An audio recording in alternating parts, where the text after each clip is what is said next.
Hey there everyone, hope you all are doing good and once again welcome back to All Natural। अभी monsoon चल रहा है तो बरसात में आपकी गुलाब की पौधों की प्रॉपर केयर कैसे करनी है, कैसे पौधे को हेल्दी रखनी है, फंगल इन्फेक्शन ना होने देनी है और उसी के साथ साथ कौन सी ऐसा फर्टिलाइज़र है जिसको इस्तेमाल करने से आपकी गुलाब के पौधों में बरसात में भी इतनी सारा फ्लावरिंग होगी, उन सारी टॉपिक पे ऊपर आज डिस्कस करने वाले हैं मॉनसून केयर ऑफ रोज़ में। वीडियो ज़्यादा लंबी नहीं होने वाली लेकिन बहुत इफेक्टिव है, तो वीडियो को इन तक ज़रूर देखें। तो बरसात में हमारी जो पहला प्रायोरिटी है वो है पौधे को फंगल इन्फेक्शन से प्रोटेक्टेड रखना। तो इसके लिए हमें चाहिए एक अच्छा सा वेल ड्रेन्ड सॉइल। अगर बारिश के बाद आपकी मिट्टी में पानी रुक जाती है तो इसका मतलब आपकी गमले की मिट्टी बिल्कुल भी वेल ड्रेन्ड नहीं है। इससे आगे जाके वाटर लॉगिंग और उसी से सारे फंगल इन्फेक्शन फैलेगी। तो अगर आपकी गमले की मिट्टी वेल ड्रेन्ड नहीं है तो अभी बरसात के लिए आप पौधे को किसी शेड के नीचे रखो, डायरेक्ट बारिश के नीचे मत रखना। फिर अभी मानसून चल रहा है तो सब कुछ हमें एंटी फंगल चाहिए, तो फर्टिलाइज़र भी एंटी फंगल होनी चाहिए। अब नीम खली से बेस्ट एंटी फंगल कुछ हो सकती है क्या? और नीम खली के गुण भी हम सबको पता है, ये एंटी फंगल के साथ साथ एंटी बैक्टीरियल भी है और पौधों में फूल लाने में भी काफ़ी ज़्यादा हेल्प करती है। तो एक मुट्ठी नीम खली को आप डायरेक्टली मिट्टी में गुड़ाई करके मिलाओ, नहीं तो इसका लिक्विड फर्टिलाइज़र यूज़ करके भी आप इसको इस्तेमाल कर सकते हो।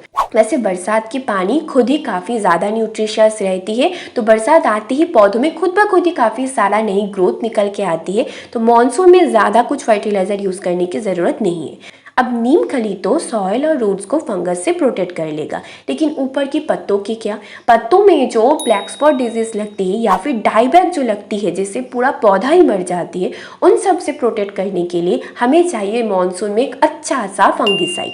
आप फंगीसाइड को हर एक हफ्ते में एक बार बरसात के मौसम में गुलाब में ज़रूर स्प्रे करना। जब भी आपको धूप मिले फंगीसाइड को अच्छे से स्प्रे कर दो। एटलीस्ट 1 घंटा तो फंगीसाइड पौधों में रहनी चाहिए, बारिश से वो ना धुल जाए, ये बात का ध्यान आप ज़रूर रखना। अब जैसे ही नई ग्रोथ आती है तो पौधों में मिलीबग, पत्ते खाने वाले कीड़े या फिर माइट लग जाती है, तो फंगीसाइड के साथ साथ एक अच्छा सा बायोपेस्टिसाइड नहीं तो नीम ऑयल का भी आप इस्तेमाल करना। इससे पेस्ट अटैक भी कई हद तक दूर रहेगा। तो ये तो कुछ ऐसा चीज़ें था जो आपको बरसात में करनी चाहिए। अब वो चीज़ें सुन लीजिए जो मॉनसून में आपको गुलाब में बिल्कुल भी नहीं करनी चाहिए, वो है प्रूनिंग। जितना कम प्रूनिंग मॉनसून में आप कर सकोगे उतना ही अच्छा है। मैं तो पिंच प्रूनिंग भी नहीं करती हूँ। मॉनसून केयर गुलाब में सबसे छोटा केयर होती है, ज़्यादा कुछ करने की ज़रूरत नहीं होती, लेकिन ये टाइम बहुत ज़्यादा सेंसिटिव होती है गुलाब के लिए।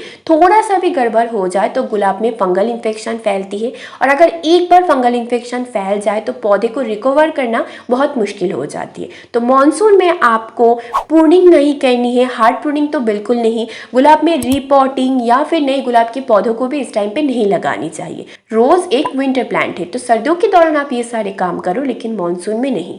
अगर फंगल इन्फेक्शन ऑलरेडी आपकी पौधों में फैल चुकी है तो पत्तों में फैली है तो सारे पत्तों को हटा दो। अगर डाईबैक लगी है तो डाईबैक वाली सारी डालियों को कट कर दो, फिर दोबारा आपको उसमें फंगीसाइड का स्प्रे करते रहनी है। बस इतना ही आपको करनी है मॉनसून के दौरान। अब मॉनसून में मैं पर्सनली अगस्त तक गुलाब में फर्टिलाइज़र का इस्तेमाल करती हूँ। फिर सितंबर और अक्टूबर ये 2 महीने गुलाब में मैं कोई भी खाना नहीं देती हूँ। इस टाइम पे मैं गुलाब को पूरी तरह से डोरमेंसी पे रखती हूँ ताकि नवंबर में जाके जब मैं इसमें हार्ड प्रूनिंग करूँ तो अब इसमें से काफ़ी सारा नई बेसल सूट्स और ग्रोथ निकल के आए। इससे आपको सर्दियों में जाके काफ़ी अच्छे से ग्रोथ मिलेगी।